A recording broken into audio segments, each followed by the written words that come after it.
Bismillahirrahmanirrahim. Next theorem. Every permutation can be expressed as a product of transposition. Proof. Let alpha be a permutation on an unempty set X. Then by a theorem which was discussed in lecture number 92, which state that every permutation can be expressed as a product of disjoint cyclic permutation. Therefore, the permutation alpha defined on X can be written as a product of disjoint cyclic permutation.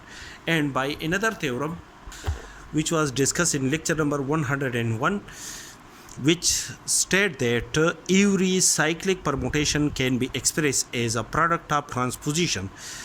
Therefore, first we convert the permutation alpha as a product of cyclic permutation, and every cyclic permutation can be converted into the product of transposition. Therefore, the permutation alpha